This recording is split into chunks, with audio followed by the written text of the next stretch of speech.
With submission, faith, and patience, you conveyed the noble message, brought us light through your guidance. Peace be upon you, my beloved. Ya Habibi, Ya Muhammad, Ya Nabi, salam alayka. Ya Rasul, salam alayka. يا حبيب سلام عليك صلوات الله عليك يا نبي سلام عليك يا رسول. Salam alaikum wa rahmatullahi wa barakatuh. Est-ce que vous m'entendez au fond?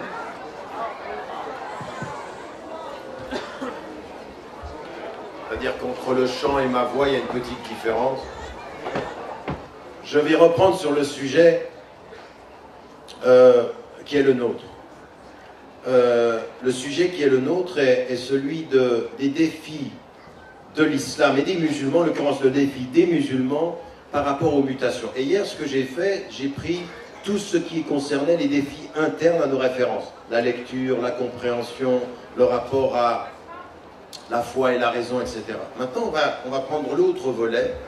Et l'un des défis, ça va être le défi de la compréhension du monde en mutation. Que se passe-t-il dans ce monde que nous devions appréhender d'une façon plus approfondie, d'une façon plus complexe, parce que nous devons l'approfondir et nous devons l'appréhender tel qu'il est, pour être mieux équipés avec ce que nous croyons, pour répondre au monde tel qu'il est, et changer le monde tel qu'il est à la lumière de ce que nous croyons. Oui? Donc ça veut dire, c'est comment comprendre ce monde. Il y a une chose qui est importante, et que nous devons comprendre aujourd'hui, c'est que dans l'histoire, le monde est en mutation, effectivement, et Allah subhanahu wa ta'ala, il nous dit dans le Coran, Wal asr, innal insana lafi khusr. Par le temps, l'homme va vers la perdition. Donc on est dans le temps, et l'homme, par rapport à ses références, a tendance à perdre ses références et à résister de moins en moins bien à l'évolution du temps. Quand en plus, il perd, illa alladhina amanu, à l'exception de ceux qui croient et qui font ce qui est bien, qui croient en Dieu et qui croient en la vérité et qui feront le bien. En l'occurrence, c'est une dimension ici de la résistance. On va vers la perte si et seulement si on résiste, on peut faire face à cette perte, on peut faire face à cette détérioration. On pourrait dire régression par opposition à progression dans l'histoire. La vraie progression, vous savez, il y a un poète qui s'appelle Baudelaire qui disait une chose tout à fait intéressante. Il avait une notion très très morale. Baudelaire est un de ceux qui disait même si Dieu n'existait pas, il faudrait maintenir la religion. Il allait jusqu'à ce point-là en disant dans la religion il y a un sens moral, il y a une dimension d'éthique. Et donc lui, ce qu'il pense comme un humaniste, il était croyant en l'occurrence, mais il dit même si... Vous voyez, c'est le contraire. Aujourd'hui, à notre époque moderne, on dit « enlevons la religion et gardions Dieu ». Lui, il dit « même si on enlève Dieu, gardons la religion ». Pourquoi? Parce qu'il dit « ça façonne la conscience éthique ». Et il dit « le progrès de l'homme n'est pas dans l'acquisition de la connaissance, mais dans l'application du bien ». Le progrès, c'est le bien, c'est pas le plus. Le progrès, c'est le bien, ça n'est pas le plus. Oui, vous voyez, ça c'est une parole très islamique de Baudelaire qui n'était pas musulman. Oui, parfois on voit des formules comme ceci dit, c'est tout à fait ça, il a parfaitement raison. Le progrès de l'homme se mesure à sa capacité à faire fleurir le bien. Illa alladhina amanu. Illa alladhina amilu salihat wa tawasaw bil haqq wa tawasaw bis sabr. Ceux qui vont s'appuyer sur la vérité, s'appuyer sur la persévérance, de la résistance ici, comme vous connaissez ces derniers versets du Coran. Donc ici on est dans la résistance au bien. Et donc, pour qu'on puisse résister et qu'on puisse promouvoir ce bien, il faut comprendre qu'est-ce qui se mue dans le temps, quelles sont les mutations dans le temps. Et il y a une réalité qui est déterminée par tout le monde. Elle est une réalité de la physique, elle est une réalité des sciences, elle est une réalité de l'intelligence. Plus le temps passe, plus notre connaissance du monde s'approfondit, et plus nous faisons face à une complexification. La complexification, c'est plus on sait plus on s'aperçoit que ce que l'on sait mène à la complexité de ce qu'on ne sait pas. Chaque fois, on va plus loin. Vous arrivez d'abord à la cellule, puis à l'atome, puis au noyau, puis on vous dit dans le noyau il y avait ceci, mais ensuite il y a encore plus que cela. Plus on va, et c'est ce que disent les scientifiques, c'est on se rapproche encore de l'infiniment petit, et la caractéristique de l'infiniment petit, c'est qu'il est infiniment petit, et que jamais nous n'arriverons à la petitesse dans ce fini. Jamais, on ne peut pas y arriver. On va tout le temps aller vers la complexité. Et dans l'infiniment grand, les astrophysiciens, c'est pour ça que quelqu'un comme Hubert Reeves, par exemple, surprend, parce qu'il dit quand vous entrez dans l'infiniment grand, vous êtes dans une perspective, en fait, où ce que Dieu a créé avec science s'associe à la beauté de l'esthétique d'un artiste qui a créé avec goût. Le goût est le pouvoir scientifique, le savoir et le goût. Dans l'infiniment grand. Et si vous suivez un de ces films, vous dites, mais c'est incroyable, c'est extraordinairement beau, c'est extraordinaire, ça sort de l'ordinaire, du simple, dans l'infiniment grand, et c'est beau. L'infiniment grand est supérieurement beau. Ce qui fait que vous comprenez, Allahu Akbar, Wallahu Jamil. Dieu est plus grand et il est beau, au-delà de tout ceci. Donc on est dans notre rapport à l'univers, dans un rapport où plus on sait, plus on va devoir faire à la complexité des choses. Et comme musulmans, on s'aperçoit d'une chose, c'est que les savants de l'origine, ils pouvaient connaître le texte, connaître les savoirs qui étaient à leur portée, la médecine de l'époque n'était pas complexe, les sciences de l'époque étaient moins complexes, ils avaient moins de complexité à appréhender et plus de temps pour appréhender les deux connaissances. Aujourd'hui, tout ça a changé. Le monde est devenu tellement complexe que pour être un physicien, que pour être un scientifique, que pour être un technicien, vous devez aller très loin dans la connaissance du savoir. Et donc on s'aperçoit, le temps va densifier notre masse de connaissances. Et comme le temps densifie notre masse de connaissances, il va exiger de nos réponses qu'elles soient plus adaptées à la complexité du monde qui a changé. Oui, vous voyez comment, de ce point de vue-là, nous devons aller très très loin. Et donc, premier défi, le premier défi qui va être celui auquel on va devoir faire face à l'extérieur même de nos références, c'est un défi qu'on a même rencontré ici ce matin quand on était dans la rencontre. On prend un mot, on parle d'individualisme. Puis on se dit l'individualisme, qu'est-ce que c'est? En fait, le premier défi, c'est la définition des mots. C'est qu'est-ce que l'on entend par les mots quand on décrit le monde. Le monde est devenu tellement complexe que les mots que vous allez donner vont avoir une façon de projeter le réel. Des mots ont un sens, ils ont une définition et ils ont une connotation. Alors j'explique. Le mot a une définition, c'est que quand vous voyez un mot et vous ne savez pas ce que ça veut dire, vous allez voir un dictionnaire et il vous dit le sens. La définition, c'est le sens du mot. D'accord? C'est qu'est-ce que veut dire ce mot? La connotation est un petit peu différente. La connotation, c'est qu'est-ce que veut dire ce mot avec ce sens-là dans cet univers de référence. En d'autres termes, un mot originellement positif peut avoir une connotation négative suivant comment vous l'utilisez. Oui? Donc en l'occurrence, vous devez appréhender scientifiquement les mots et leur sens. Mais ensuite, vous devez aller plus loin. Qui a défini les mots? Et qui a donné ce sens aux mots? Oui? Par exemple, je vous donne sur le plan politique. Regardez dans des séquences récentes. À un moment donné, ceux qui ont résisté aux Russes, c'était quoi? Des résistants. On les appelait en anglais freedom fighters. C'est les combattants de la liberté. Quelques années plus tard, ils luttent contre les Américains. Ils s'appellent comment? Des terroristes. Les mêmes personnes, mais ils n'avaient pas les mêmes ennemis. En d'autres termes, qui a changé les mots? Qui a le pouvoir de nommer? Ça, c'est très important. Qui nomme va déterminer le sens. Quand, par exemple, aujourd'hui, vous avez deux mots. Quand, par exemple, vous dites, attends, dans ma famille, quand je te parle, mon fils, tu m'écoutes. Quand je te parle, ma fille, tu m'écoutes. Ici, on respecte ses parents. C'est des règles de famille. Et là, vous dites, moi, quel que soit le monde dans lequel je suis, que je sois à Paris ou que je sois au fin fond de l'Afrique, le respect de la famille, c'est quelque chose qui ne se discute pas. Je conserve ces valeurs. Je les conserve quel que soit le progrès. Vous avez des gens qui vont vous dire, vous êtes un conservateur.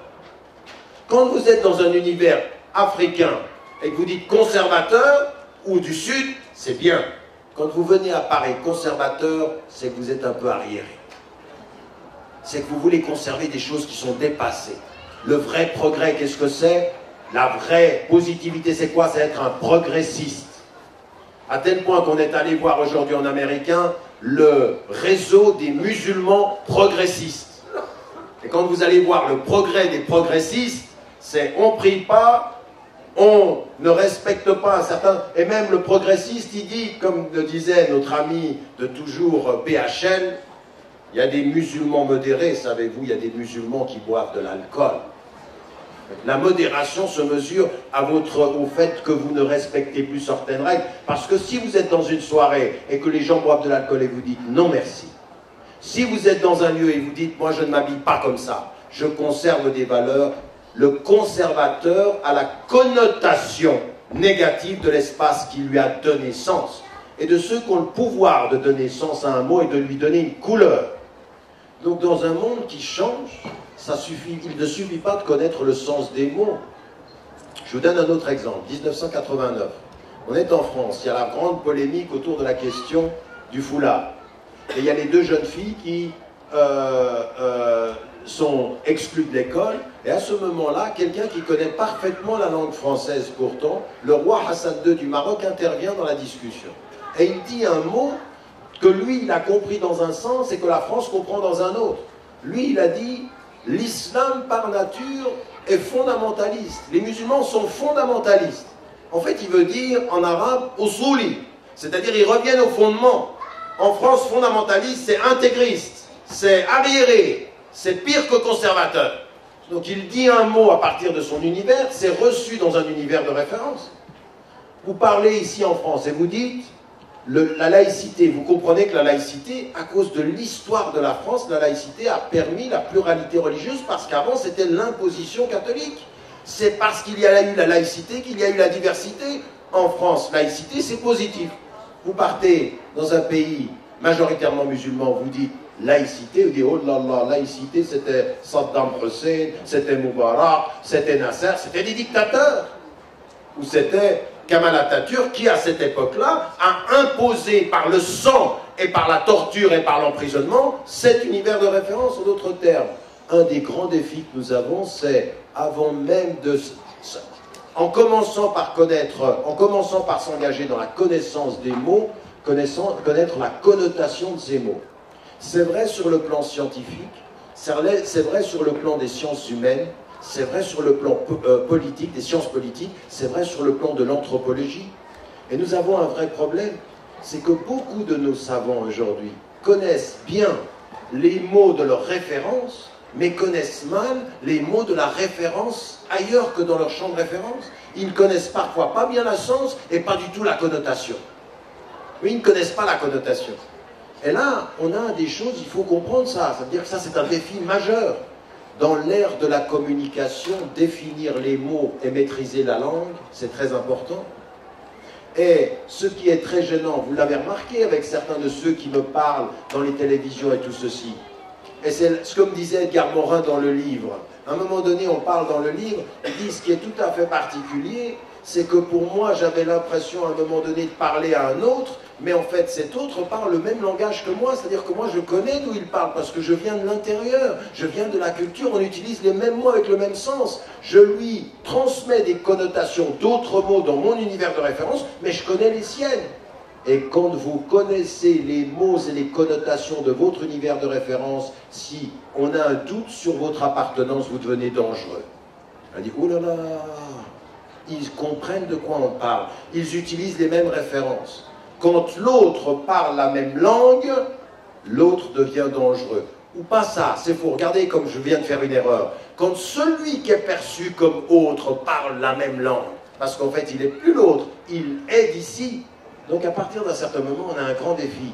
Et ça, c'est une chose que vous, dans votre langue, vous devez faire, mais que les savants doivent faire également. C'est pour ça que l'islam, les musulmans en France, de France et pour la France, doivent développer des savants, produire des savants, développer des institutions de femmes et d'hommes qui sont des savants ici, pour ici, dans l'avenir qui est ici, avec la langue d'ici. Sinon, on ne s'en sortira pas. On ne peut pas continuer à avoir l'usage des mots ailleurs et parler ici, ça n'est pas audible, ça n'est pas compréhensible. Mais pas pour les autres, hein, pour vos propres enfants.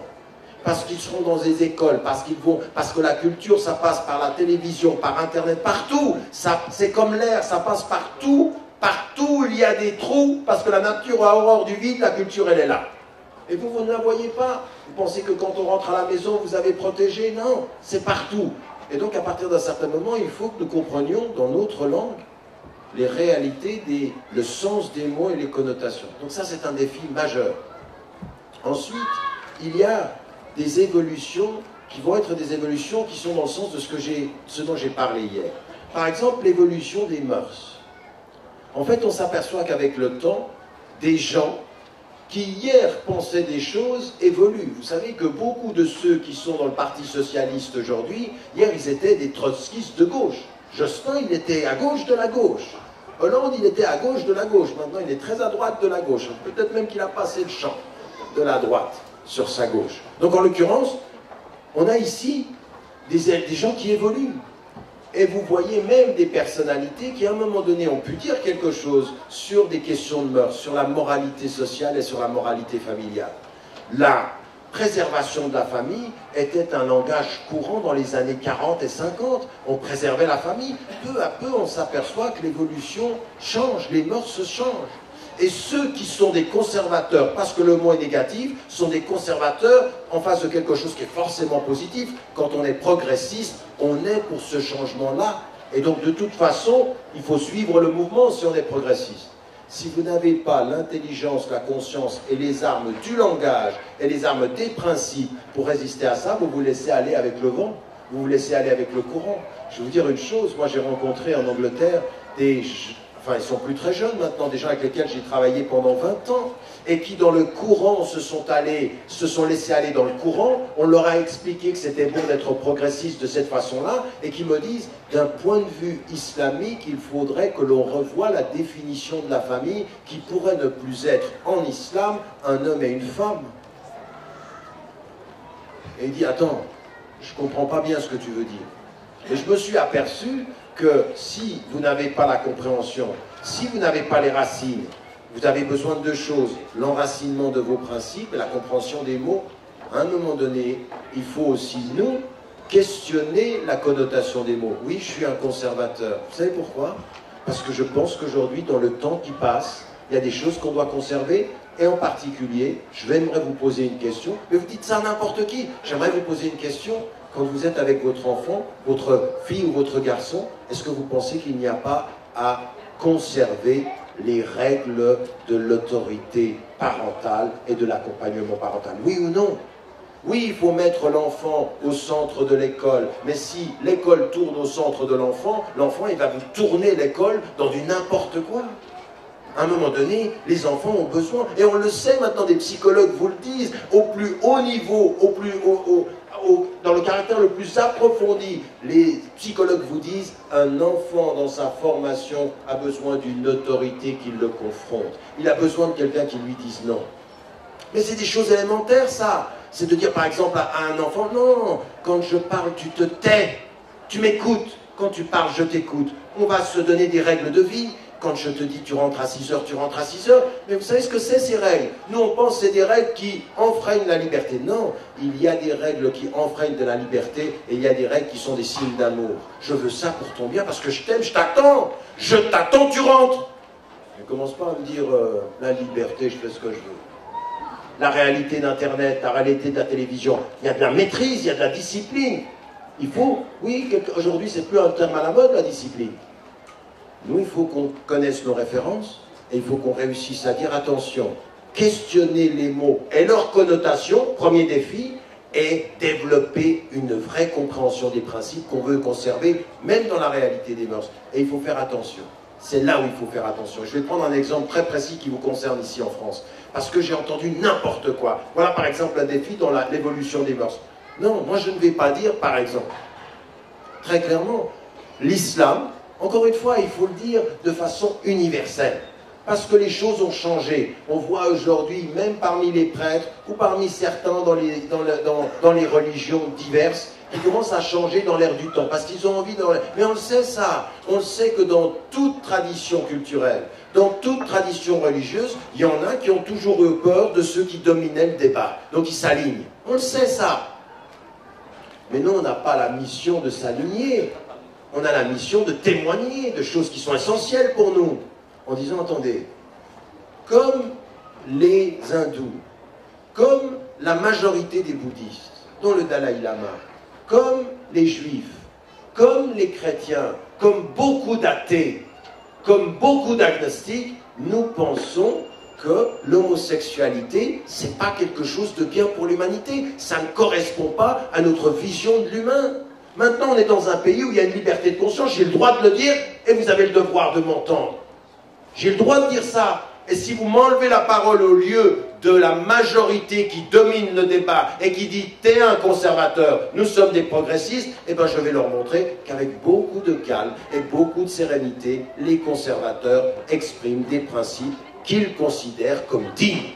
Voilà, nous sommes pour une certaine dignité. Ça ne veut pas dire que nous enlevons la dignité des autres, mais nous ne sommes pas d'accord avec ce qu'ils font et de la façon dont ils pensent. Voilà une attitude qui commence là à être celle qu'il faut avoir. Aujourd'hui, on voit le silence tue et le silence corrompt. Quand on ne parle plus, on va vers une espèce de corruption. Nos intelligences se corrompent. On ne dit plus les choses. On n'ose même plus dire ça à ses enfants. Et moi, je vais vous dire une chose. Quand j'ai eu ce problème sur ce que j'ai dit, par exemple, là-dessus, sur la question de l'homosexualité, en disant « je respecte la personne, je ne suis pas d'accord avec ce qu'elle fait », je l'exprime, je dis « non, je ne suis pas d'accord avec ça, mais je respecte la personne parce qu'Allah il me dit « le respect de la dignité des hommes vient avant leur activité, je ne réduis pas quelqu'un à ce qu'il fait, je respecte ce qu'il est, je ne suis pas d'accord avec ce qu'il fait ». D'accord? Ça, c'est ma position. Et j'avais énormément de gens qui, aux Pays-Bas, venaient vers moi me dire « en fait, votre position est majoritaire, mais les gens n'osent plus parler.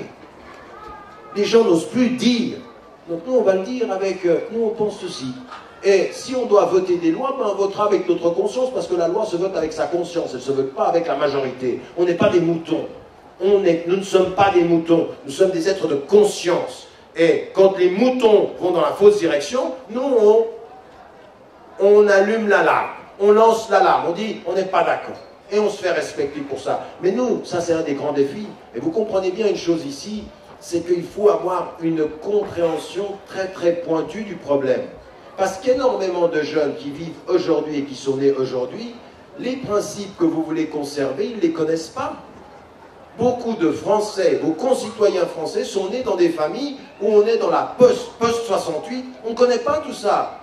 Vous ne pouvez pas vous me les mettre tous dans le même paquet en disant vous êtes de toute façon tous des corrompus, vous n'acceptez. Non, on ne peut pas dire ça. Il faut comprendre d'où ils viennent. Il faut comprendre la normalisation. Parce que si on commence à dire mais attendez, mais vous êtes tous des sauvages, vous n'avez plus de moi. Comme quand j'étais en Afrique, à Abidjan, je discutais avec l'archevêque d'Abidjan. Et l'archevêque d'Abidjan, il me dit mais ils deviennent fous en Occident. C'est des sauvages. Il parlait de l'acceptation de l'homosexualité. Et moi qui viens de l'Occident, je dois lui dire non, c'est moi qui défends. Il dit non, c'est pas des sauvages. Il y a une évolution qui fait que la jeunesse commence à accepter, qu'elle voit les choses se normaliser. Raison pour laquelle un des grands défis, ne jamais laisser l'immoralité pour ce qui nous concerne, ou l'erreur, ou l'injustice, ou se normaliser. Ne laissons jamais se normaliser la torture, ne laissons jamais se normaliser des discours qui vont à l'encontre de nos valeurs. Nous les critiquons avec dignité et avec sagesse sur la vue longue. Parce que nous sommes témoins de ces valeurs. Donc ça, c'est un autre défi quand les mœurs évoluent d'une certaine façon. Et là, c'est là où il faut être sage. Malheureusement, on est embarqué dans avec des gens qui parfois ont bien compris que nous avons des valeurs et ils vont nous utiliser un jour et ils vont nous jeter un autre jour. Et le problème que beaucoup des acteurs en France, ils ne lisent pas suffisamment, ils n'étudient pas suffisamment, ils suivent le mouvement. À partir du moment où on leur dit, là il y a du haram qui est en train, ils vont, non attendez, il faut vraiment qu'on étudie les choses. Par exemple, je vous donne un exemple de... il y a sur Internet quelqu'un qui, semble-t-il, fait des vidéos. Il a l'air de tellement m'aimer qu'il fait régulièrement des vidéos pour déconstruire mon discours. Quand vous l'écoutez, il dit mais c'est incroyable le niveau auquel on parvient. Parce que par exemple, en anglais, l'étude de la question de la femme et de l'homme s'appelle Gender Studies. Lui, il lit ça, il dit ah, ceux qui étudient ça, ça veut dire qu'ils sont pour la théorie du genre. Non, ça c'est le domaine des sciences. Oui, c'est comme si vous disiez de quelqu'un qui étudie le cancer, et dire il est pour le cancer. Il dit mais attends. Il est pour le cancer, toi tu es médecin, tu étudies le cancer, tu es un spécialiste du cancer, ça veut dire tu comprends comment ça fonctionne. Gender Studies, c'est étudier comment ça fonctionne. Ça ne veut pas dire qu'on est pour. Ça c'est le premier élément. Deuxième élément, c'est que ce que vous avez à faire, et ça c'est votre responsabilité, l'un des grands défis, quand on a une pression comme ça, parce que le temps passe, les mœurs se changent, on sent que nos enfants, c'est difficile d'aller tenir à l'école, que des choses sont normalisées, qu'ils voient des choses qui sont difficiles. C'est difficile. Hier, il y a des choses que nos enfants ne comprenaient qu'à 17, 18 ans. Maintenant, ils ont accès à 10 ans. Je veux dire, je sais pas, on est à un degré aujourd'hui où un jeune de 8 ans, la réalité du chiffre, c'est 37% des jeunes qui atteignent 12 ans ont déjà vu des images de type pornographique. Ah ben voilà où on en est. Ça, c'était pas comme ça il y a 50 ans, c'était pas comme ça il y a 30 ans. Alors après, comment vous faites? Vous faites quoi? Vous dites, vous allez tout boucler? Vous allez comprendre qu'il faut aujourd'hui comprendre que les défis par rapport à l'éducation commencent très très tôt.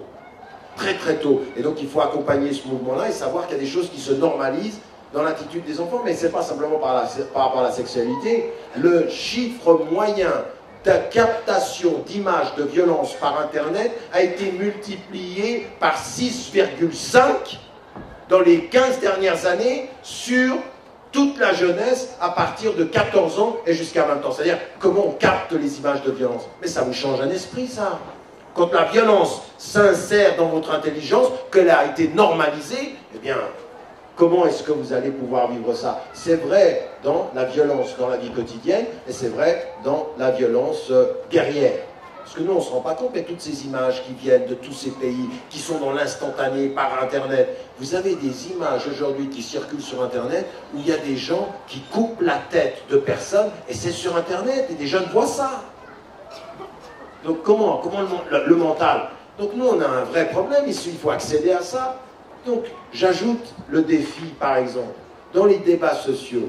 Quand par exemple on en vient à la question du genre, et que je vois des musulmanes et des musulmans, d'abord ils n'ont pas compris ce que c'était que la question du genre. L'étude de la question de la femme et de l'homme dans un contexte d'individu et dans un contexte de société, qui tiennent à deux choses, l'anthropologie et l'étude du genre et la sociologie. C'est trois sciences à la fois. À partir d'un certain moment, il faut étudier. Mais il ne faut comment pas commencer à dire des choses qui sont contre notre religion. Au point qu'on est d'accord avec des gens qui disent des choses contre la théorie, mais qui n'ont pas compris ce que nous disons en tant que musulmans. Parce que ce que nous disons en tant que musulmans, c'est deux choses. En fait, en islam, il y a effectivement quelque chose qui dit que devant Dieu, un homme et une femme sont égaux, mais qu'en biologie et en sexualité et en constitution, un homme n'est pas une femme. Ils sont égaux, mais pas similaires. Ça tient de l'essence. C'est ce qu'on appelle en anglais le sexe versus le genre. Le genre se construit et le sexe vient avec la naissance. Donc on est femme et on est homme. Contrairement à ce que dit Simone de Beauvoir, oui, on est femme, oui, on est homme, dans certaines dispositions biologiques et constitutionnelles. Donc il y a une essence. Est-ce qu'on dit que ça en tant que musulman? Mais non. En tant que musulman, ce qu'on dit, ceux qui sont de la théorie du genre, qui disent c'est construit socialement, n'ont pas complètement tort. Et en islam, on l'a reconnu depuis l'origine de la législation islamique en disant, quand on aborde la question des hommes et des femmes, on regarde la question culturelle et l'urf. Pourquoi? Parce que l'urf a un impact sur la relation interpersonnelle et sur le rôle des femmes et des hommes. En d'autres termes, l'islam dit, à mi-chemin des deux théories, il y a quelque chose qui est de l'essence et de la constitution, et il y a quelque chose qui est de l'histoire, de la culture et de la construction. Pourquoi il faut savoir ça? Parce que ceux qui vont venir chaque 100 ans nous permettent de relire les textes doivent comprendre quand on parle de la femme ce qui vient de la culture et ce qui vient des textes. Pourquoi? Parce qu'il se pourrait que ce qui vient de la culture discrimine les femmes, alors que ce qui vient du texte libérait les femmes à l'origine. Ah ben c'est plus compliqué que ce qu'on dit. On dit, oh la théorie du genre, jetez-moi tout ça. Mais non, on ne jette pas tout. Nous, on n'est pas des gens qui jetons tout. On étudie et on sélectionne. Il y a des choses justes dans la théorie de ceux qui ont produit. Oui, le genre est une construction, et ça on le sait. Vous allez aujourd'hui dans des pays africains, vous voyez bien l'impact culturel de la construction du rôle féminin. Bien sûr qu'on le voit, ceci. Et donc on dirait non, il n'y a rien de tout ça. Mais bien sûr qu'il y a. Le culturel est constitutif de l'appropriation des rôles. Donc on a ceci. Maintenant, est-ce qu'on va utiliser cette théorie pour dire il n'y a pas de différence entre un homme et une femme, tu fais comme tu veux d'abord, tu nais peut-être sexuellement homme, tu vas finir femme, tu nais femme. Non, on dit non, oh là là, non. On soit clair là-dessus. Si on ne commence pas à jouer avec ça, on considère que les deux théories doivent être appréhendées et qu'on ne jette pas tout et qu'on essaye d'étudier. Et dans le débat qui est ici, je vais vous dire une chose, cette position-là va vous faire trouver dans le débat français énormément de gens qui vont écouter et se dire « Ah, les musulmans, ils n'ont pas cette théorie, tout ce qui est de la construction sociale. » Parce que notre tradition, elle est légale d'abord. L'islam a travaillé d'abord avec le réel. Donc on va étudier maintenant. Quelle est la meilleure attitude par rapport à ceux qui, dans les écoles, sont en train d'enseigner qu'il y a une indistinction, une non-distinction? Alors là, on étudie les textes et on commence à aborder des choses un peu scientifiques. Est-ce qu'on apporte une réflexion à ça? On ne commence pas à dire, vous enseignez ça à nos enfants, on les prend, et puis on va vous montrer qu'on n'est pas d'accord. Depuis quand on résiste à des programmes d'enseignement en enlevant les enfants de l'école? Depuis quand on promeut plus d'ignorance ou qu'on promeut un boycott de cette façon-là? Ça ne va rien changer du tout. Au contraire, la connotation qui va venir sur les personnes qui font ceci, c'est qu'ils promeuvent la séparation, l'exclusion et la non-compréhension. Ils ne sont pas partis du débat, ils s'auto-excluent. Et il y en a qui sont tellement compréhensifs. Oui, c'est ce qu'on veut, on s'auto-exclut parce que vous nous avez déjà exclus. Non, on prendra le bon et on fera ce que nous avons à faire à partir de nos références. Donc vous comprenez, ça veut dire quoi? Ça veut dire que dans l'évolution des mœurs, il ne faut pas simplement répondre aux sirènes du débat médiatique. Il faut un débat scientifique, il faut un débat posé, il faut un débat de fond, il faut étudier, prendre son temps, considérer les différentes opinions. Et vous verrez qu'il y a énormément de choses qui sont plus nuancées que ce blanc et noir. Certains veulent vous faire tomber dans le blanc et noir parce qu'ils l'utilisent contre vous après coup. Ils disent, on vous avait dit, ils sont non seulement conservateurs, mais ils sont radicaux dans leur conservatisme. Ils sont radicaux dans leur façon de réagir. Et nous, c'est ça, moi, mon problème avec ce qui s'est passé en France, c'est de dire, je ne suis pas d'accord avec ça. Mais certains ont dit, parce que je ne suis pas d'accord avec la méthode, c'est que je suis pour la théorie du genre. Mais vous êtes sourds? Ou alors de dire, ah, c'est pas clair. Parce que pour eux, clair, c'est de tout jeter. Non, je suis désolé. La sagesse ne se jette, c'est de ne pas tout jeter, c'est de tout étudier et de sélectionner. Voilà ce que est un des défis. Et pour vous, aujourd'hui, en tant que femmes et hommes, musulmanes et musulmans vivant en France, un des défis face à la mutation des mœurs, au changement des mœurs, c'est de faire ce travail-là, de comprendre que dans les sciences contemporaines, dans la psychologie, mais je ne sais pas si vous avez déjà lu un livre de neurosciences. Je vais vous dire une chose, moi j'ai travaillé sur les neurosciences, et il y avait un livre qui s'appuyait là-dessus, qui s'appelait l'intelligence émotionnelle, et puis il y a eu ensuite tout ce qui a été le produit, en l'occurrence de Mayeux, qui est un professeur américain qui avait travaillé là-dessus. Et en lisant les ouvrages de neurosciences sur comment fonctionne le cerveau, ils mettent en évidence le cerveau féminin ne fonctionne pas comme le cerveau masculin. Et dans certaines des découvertes qu'ils font, je suis revenu avec ces découvertes, je suis revenu vers le Coran et je dis maintenant je comprends mieux certains versets. Et dans ce qu'on a découvert aujourd'hui, ça remettait en cause certaines interprétations des anciens savants parce qu'ils n'avaient pas les connaissances scientifiques. Donc, mais attendez, il faut étudier un peu. On n'est pas là dans un espèce de débat à la petite semaine, on est contre la France, ils sont... Non, on est dans un débat sérieux. Et il y a des gens qui ont développé des sciences sur lesquelles on doit s'appuyer pour développer. Le deuxième défi, c'est celui justement, dans l'évolution des mœurs, de ne pas réagir émotivement, mais de s'armer, de savoir. Et ça, c'est le troisième défi sur lequel j'aimerais terminer mon intervention. C'est celui de notre rapport au savoir et de faire attention à une chose. Vous savez, il y a quelque chose... J'avais eu une discussion un jour avec Régis Debray. Régis Debray est un athée, vous savez son histoire, c'est quelqu'un qui a été extrêmement dur sur la question du foulard dans les années 80, mais il a une honnêteté intellectuelle. Une honnêteté intellectuelle. On n'est pas d'accord, mais on peut discuter. C'est pas quelqu'un, et c'est quelqu'un qui, par exemple, avait pris ma défense en France en disant ce qu'ils ont fait à la suite du débat avec Sarkozy, etc. Il dit c'est innommable. Et on a continué le débat. Et il me disait un jour, il y a quelque chose de tout à fait singulier dans l'islam, c'est que c'est une religion qui est englobante, qui touche à tout. Il dit par opposition au christianisme qui fait la différence entre l'État et la religion, la vie d'ici-bas, le temporel et le spirituel. Et en fait, moi je lui disais, en fait, si on étudie bien le judaïsme et si on étudie bien le christianisme, c'est pas vrai. Le christianisme et le judaïsme touchent à tout, les chrétiens ne sont pas chrétiens le dimanche et sont avec je sais pas qui le lundi.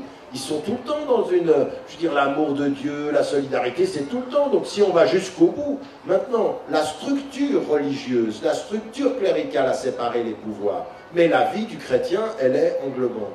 Et en fait, ce qui est très très important dans ce que nous devons comprendre, c'est que nous disons que notre islam, on reste musulman partout où on va avec notre conscience. Quand on est au travail, il faut être honnête, il faut servir, il faut être généreux, on a une éthique de vie. On sait que Allah, il est avec nous partout où on est. Le niveau supérieur de la foi, que tu adores Dieu comme si tu le voyais, non pas parce qu'il voit tes erreurs, mais parce qu'il est accompagné avec toi tout le temps, tu dois être là, tu dois faire le bien partout où tu es.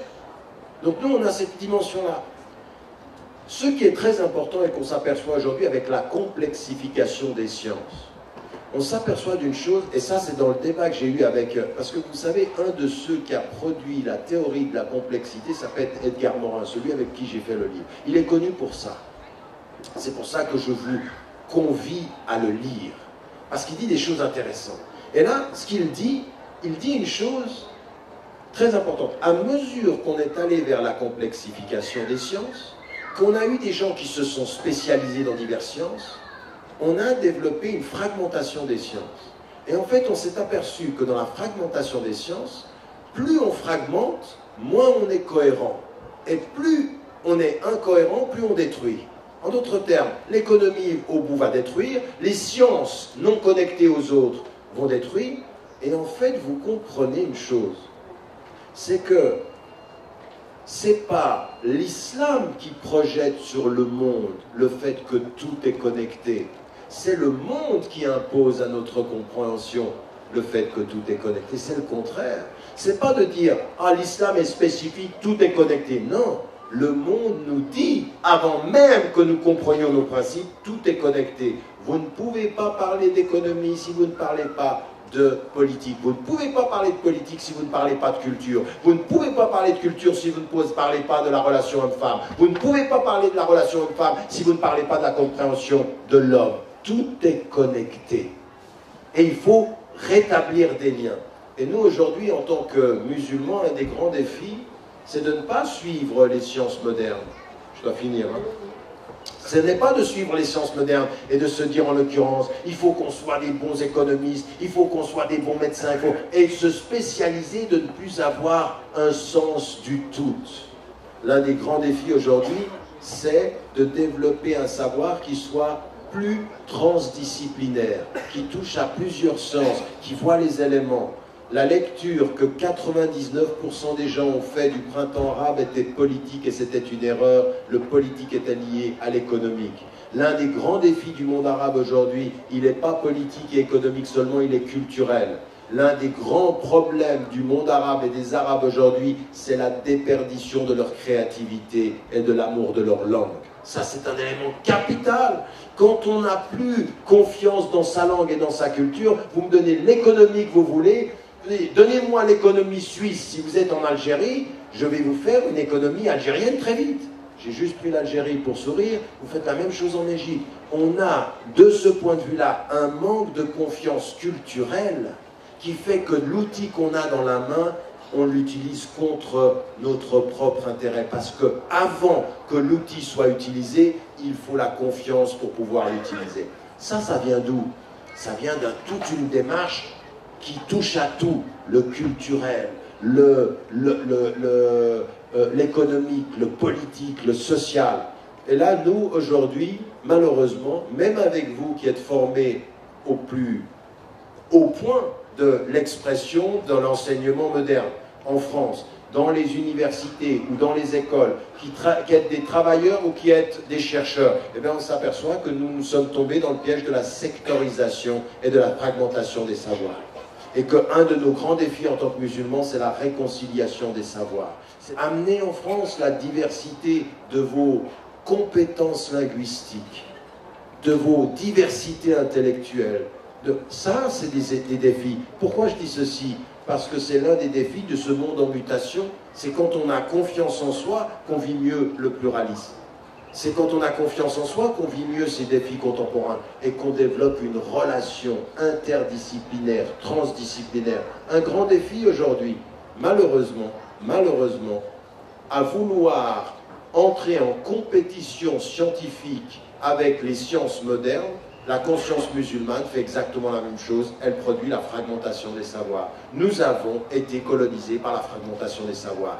On n'arrête pas de dire, en islam on touche à tout, mais on est divisé sur tout. On est fragmenté sur tout. Nous-mêmes, on a une vie de schizophrène.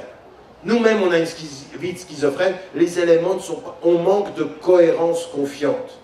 De cohérence confiante. Et ça, c'est un des grands défis. Donc vous voyez, je termine, c'est ma conclusion, entre ce que j'ai dit hier, qui sont les défis internes, et les défis maintenant linguistiques, les défis de l'évolution des sociétés, auxquels il faut résister avec du savoir, et le défi des sciences et des technologies, là, on a un défi fondamental, 4 espaces de défis fondamentaux, 4 sphères, 4 chantiers importants. Et il y en a un que j'aimerais ajouter, parce qu'il est tellement évident, vous le retrouvez dans les ouvrages sur lesquels je me suis arrêté, on en parle également, j'en parle dans La Réforme radicale, on en parle avec Edgar Morin, c'est la question des finalités. Dans tout ce que nous faisons, où que nous soyons, nous nous posons la question des finalités, des objectifs de l'action. Pourquoi nous faisons ceci? Dans quel domaine nous le faisons? Et pourquoi nous nous y engageons?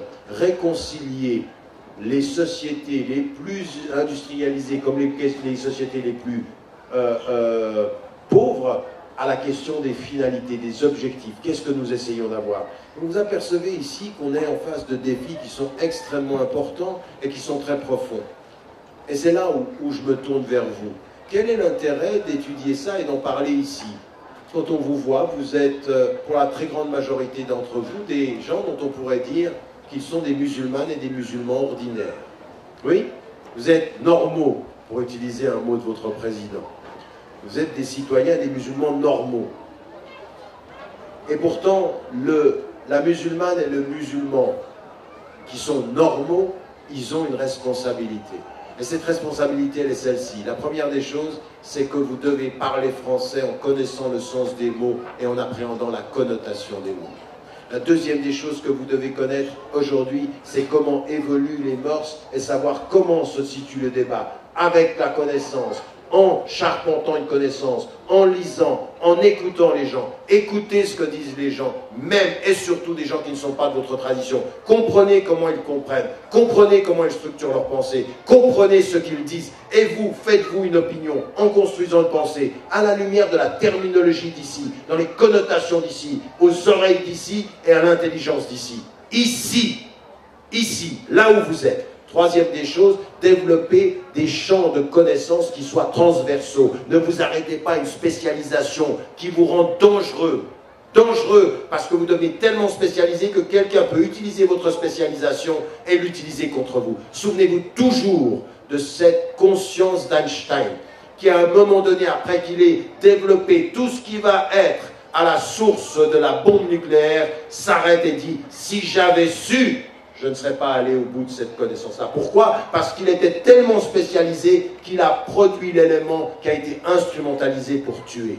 Lui, il ne pensait pas à tuer, mais d'autres tuent avec ce que lui pensait être une découverte scientifique. Donc il faut de ce point de vue-là, quand on est dans le domaine médical, quand vous êtes dans le domaine médical, quand vous êtes dans le domaine pharmaceutique, quand vous êtes dans le domaine bancaire, quand vous êtes dans le domaine de la voiture, quand vous êtes dans tous ces domaines, la transdisciplinarité, une vision plus globale et quels sont les objectifs.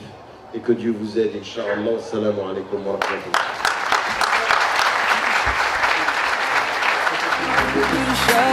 Inshallah, Inshallah, you'll find your way. Inshallah, Inshallah, Inshallah, you'll find your way. Every time you commit one more mistake, you feel you can't repent and that it's way too late. You're so confused, wrong decisions you have made haunt your mind and your heart is full of shame. But don't despair and never lose hope, 'cause Allah